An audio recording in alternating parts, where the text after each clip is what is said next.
I always give all his credit, no, but we need to run it back. That's why my tough. When after the fight, I say we need to run it back this fight because I don't feel the way I really want, and I need to make this fight happen again, no, and it's gonna be different. I think for him to deserve all the credit, he need to give me the rematch, obviously. But he decided to retire, and we need to accept that and move forward. You know what? Sometimes you try and your body cannot go, right? That's my frustration. Maybe I can figure out Crawford, but my body cannot go anymore. So I try it, but my body just not let me go. I have a burning question for you that I think everyone wants to know. Is there going to be a Canelo rematch? Is there a rematch clause? That's something you're thinking about? I'm not even thinking about that right now. And quite frankly, I don't think it is a rematch clause. And if it is, nothing has been said to me about fighting them again or anything. Do you think Canelo would want to get back in the ring with you? Or do you think it's better for him to just or more lucrative to go fight elsewhere for the rest of his career? I think it would be better for him to fight somebody else because my style is just, a bad matchup for him now. Terence Crawford, fresh off a monumental performance, is leaving no doubt about his stance. He has been vocal and direct regarding Canelo Alvarez's sudden demands for a rematch, and he is having absolutely none of the excuses. He's already proven he has the blueprint and the mental edge to completely dismantle the Mexican superstar in a real dogfight, not just survive him. This isn't just about defending a legacy. It's about demanding respect. And Crawford is ready to shut down the excuses once and for all. Did you watch the Terence Crawford Canelo Alvarez fight? Yeah, I did. Woo! Talk about slick. Oh my goodness. Who's ever done that? Who's ever jumped up 2 weight classes like that? It's crazy. Scary. He's so clever, and it got to the point where he got so comfortable, he's like pit-patting him, and then whap, and like, what? Bop, bop, bop, bop.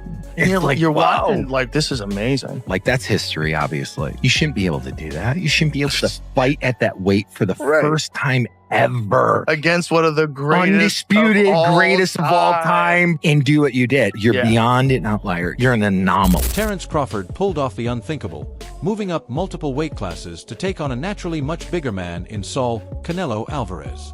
Instead of running or surviving, Crawford put on an absolute masterclass. He stood right in front of the Mexican superstar, utilizing brilliant angles, razor-sharp counters, and defensive wizardry that left the super middleweight king visibly hurt and completely frustrated. But the most important detail was Canelo's immediate reaction. Sitting at the post-fight press conference, a defeated Canelo offered zero excuses. He humbly accepted the loss, admitted he simply couldn't figure out the puzzle, and even went on record stating that Crawford was way better than Floyd Mayweather. It was a moment of pure, undisputed respect. And lastly for me, champ, in the world of comparisons that we live in right now, if you can, compare and contrast the fight between yourself and Floyd Mayweather Jr. and tonight's bout with Terence "Bud" Crawford, if you can. No, I think Crawford is way better than Floyd Mayweather. Fast forward just a few months, and that humble acceptance has completely vanished into thin air. Canelo recently broke his silence on the loss, and the narrative has shifted so drastically that fans are struggling to take it seriously. Suddenly, the story is that his body mysteriously didn't respond on fight night. He is now claiming that severe leg cramps prevented him from executing his game plan alongside newly revealed elbow issues that supposedly required post-fight surgery and a sudden lack of mental focus. The combat sports community is notoriously unforgiving when it comes to backpedaling, and social media has been absolutely ruthless. Boxing Twitter is already having a field day, heavily comparing these late-in-the-game claims to Deontay Wilder's infamous heavy costume excuse. The switch-up is jarring, especially coming from a fighter who historically prided himself on making no excuses. The situation gets even stranger when you look at Canelo's new bizarre demands. He isn't just explaining away the loss. He is outright demanding that Crawford owes him a rematch. Canelo went on a recent podcast and boldly claimed that for Bud to get full credit for the victory, they need to run it back this September. But here is the brutal reality regarding the business side of that fight. There was absolutely no rematch clause in the original contract. Crawford purposely chose not to include a rematch clause or even a rehydration limit because he wanted Canelo at his absolute best so there could be no asterisks next to his win. Now, with Crawford officially retiring in December of 2025, Canelo is scrambling for negotiation leverage that simply does not exist. He was given a lot of credit. There's no rehydration clause, blah, blah. Oh my God, Bud's such a fighter. I'm up here making the argument, see, no excuses. He doesn't need a Mayweather rehydration clause. But really, why did he do all that? Because if you want the shot, you got to do it according to Canelo's terms. Yes. He still beat Canelo comprehensively and decisively. In the rematch, Crawford would be within his rights to say, okay, wait a minute. Now there's going to be a rehydration clause. Now there are going to be some things that favor me. And once that happens, it's just going to get worse for Canelo. I wouldn't like that for Crawford's legacy. I don't think I know, but his character. If you were Canelo, if you were Crawford, like, I understand what you mean. I already proved my point the first time. All right, you want the rematch? Okay, but now it's going to be on my conditions. You maybe different money terms. Say you want parity and money, which obviously never has been with Canelo, stuff like that. See, that's my thing. You begging for this fight, and you go on these shows where he's I don't think he's begging for it either. He's not begging. I've never. You know what? Shady loves to say that. Oh, why did coverage or why do you get into it with fighters? You know why? Because I interact with the fighters. Let's get Canelo here, and then you say this to Canelo. You think I'm gonna get this thing? I don't care about none of that. Listen, man. You would think that an unprecedented pile of cash would be enough to bring any retired fighter back to the ring. But Terence Crawford is proving he is built entirely differently. Behind the scenes, rumors have exploded that His Excellency Turki Alalshik offered a staggering rumored $100 million to lure Bud out of retirement for a second showdown. For 99% of athletes on Earth, that kind of Saudi payday is an automatic yes. Crawford's response, however, shocked the entire industry. He firmly said no, making it crystal clear that he cannot be bought. He stated that his morals and personal integrity matter far more than adding another zero to his bank account, proving that he is one of the rare superstars who isn't strictly driven by the dollar sign. Don't got $100 million for me, don't even talk to me about it. And that's what I'm talking about. That's what I like to hear. Basically, let me translate, because we know Crawford don't like to do too much trash talking. He likes to keep it clean. What Crawford is saying to Canelo, the price on your head for a rematch is $100 million because he already collected it last time. Canelo is not going to go with the rematch. Talk is cheap. With Crawford being the A side, with Crawford getting the lion's share, with Crawford getting fair judges, mainly, Canelo is going to say, hell nah, to the no rematch. Telling you, he's going to start speaking English again. We haven't heard Canelo speak English for a minute now, I think. As soon as they show Canelo Alvarez the realistic terms on the contract for the rematch, he's gonna wake up to reality. The real reason Crawford is walking away from a massive fortune is actually incredibly dark and rarely talked about in the glamorous world of prize fighting.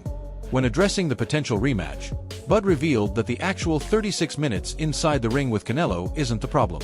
The true nightmare is the physical destruction his body has to endure during a high-level, grueling training camp.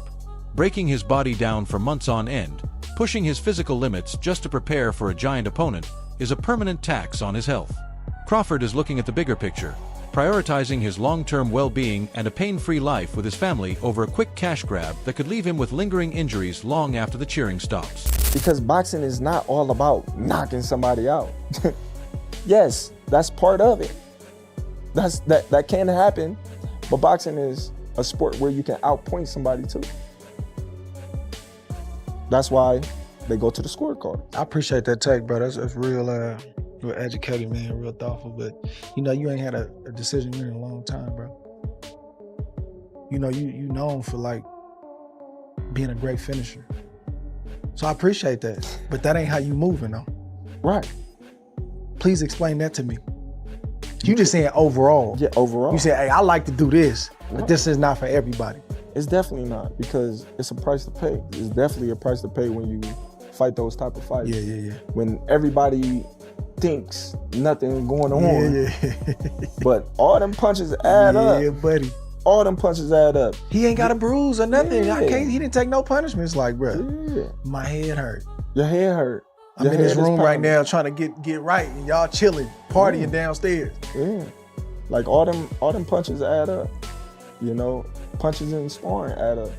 All them punches add up, and when one is good one day, and then it just all hit him out of the blue. He ain't even boxing no more. It just hit him, and then people be like, "Man, you all right, man? What's wrong with you?" You never know when that's gonna happen. You never know. It's gonna come. Yeah. But Stay you never around know. long enough. Yeah. You know, and it's just like, dang. You know what I mean? Is you all right? Yeah, I'm good. You might start slurring a little bit. You might start forgetting a lot of things.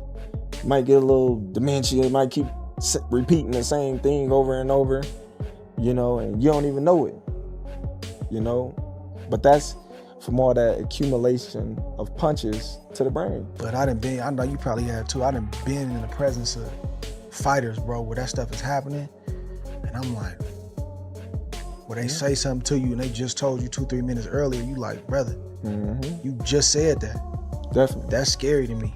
Definitely. That's scary to me. I look at all the... Instead of getting dragged into a messy media war, Crawford has deployed the ultimate public relations strategy, weaponized silence. While Canelo goes from podcast to podcast, airing out his list of grievances, Crawford has chosen not to entertain a single word of it. This epic, deafening silence is driving his critics absolutely crazy because it offers them nothing to feed on. After his historic victory, Crawford famously asked the crowd, "What more can they say now?" That quote has aged flawlessly. By refusing to take the bait, Bud is effortlessly maintaining the high ground, letting his masterful unanimous decision victory speak for itself, while Canelo is left shadowboxing his own insecurities.